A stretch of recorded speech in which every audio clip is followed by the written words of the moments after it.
Salut à tous, c'est Charles Chasserage.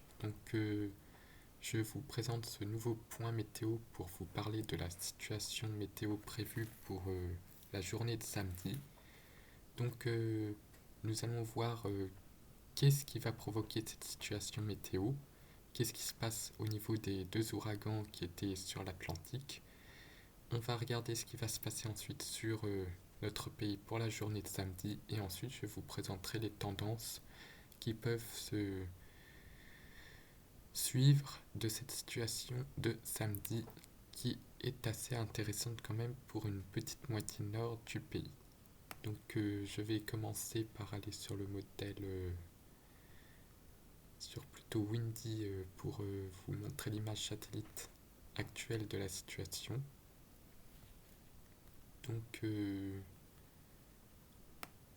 Voici la situation actuelle au niveau des ouragans. Umberto s'est fait complètement écraser en fait par le jet et là c'est cet énorme amas nuageux et Imelda a frappé les Bermudes en pleine nuit pour eux et en fin de nuit début de matinée pour nous.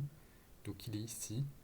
Si je vous fais le suivi des ouragans, il n'y a plus que Imelda qui apparaît et Umberto lui n'existe plus, hein. Et d'abord il a été renommé Ami AMY, puisque ça va devenir une tempête des latitudes tempérées. Donc ça c'est la situation, voilà, ça a bougé en même temps. Le jet est en train d'emmener cette masse nuageuse, donc la situation cyclonique se calme, mais tous ces résidus vont aller donner une tempête sur les îles britanniques et je vais vous emmener tout de suite avec Météo Ciel. Comme vous avez pu voir hier, le post que j'ai fait c'était pour vous décrire la fiabilité qui était encore assez médiocre, mais là on commence à voir le scénario final. Elle remonte avec le jet, passe en plein sur l'Écosse.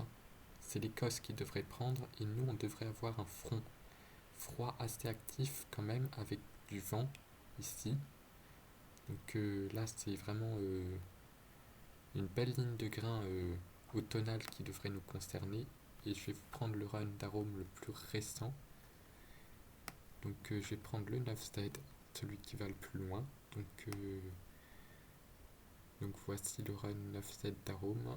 Vous allez voir les perturbations pluvieuses qui vont arriver. Donc ça c'est les précipitations.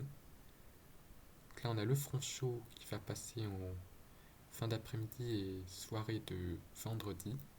Le secteur chaud dans la nuit avec de la douceur. Et ensuite on a ce front froid actif et des lignes de grains qui continuent à arriver par les côtes de la Manche en cours d'après-midi avec la traîne. Donc vraiment le déroulé très classique des perturbations. Et là vous allez voir au niveau venteux ce que ça donne. Là on a un petit vent de sud-est, ensuite on a le vent qui tourne au sud avec la perturbation qui arrive. Donc je vais vous mettre l'heure.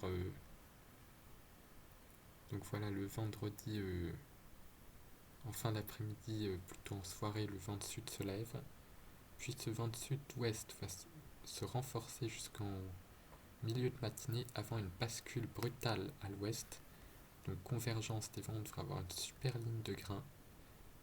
Puis ensuite on a encore des grains très musclés d'après lui sur les côtes de la Manche, avec de très violentes rafales. Et vous allez voir aussi l'impact sur les températures, puisque le samedi 4 octobre, les températures les plus élevées de la journée seront observées avant le lever du jour. On va rester dans un air très doux, de minuit jusqu'à 11h du matin, aux alentours de 16-17 degrés de manière constante. Donc voilà la douceur liée au secteur chaud avant le balayage du front froid. C'est pour ça qu'il fera plus froid l'après-midi que le matin. Situation typique lorsqu'il y a des fronts actifs. Ensuite, je vais vous ramener sur GFS pour que vous voyez cette situation se dérouler, puis la suite qui pourrait en découler. Donc voilà la tempête sur les îles britanniques, et ensuite un anticyclone à racines subtropicales qui devrait apporter de la douceur.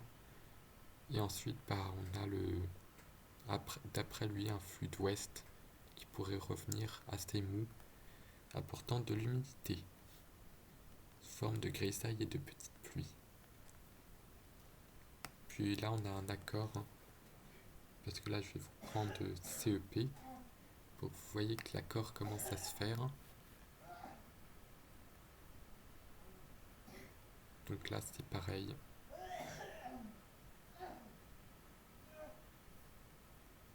C'est le front froid de...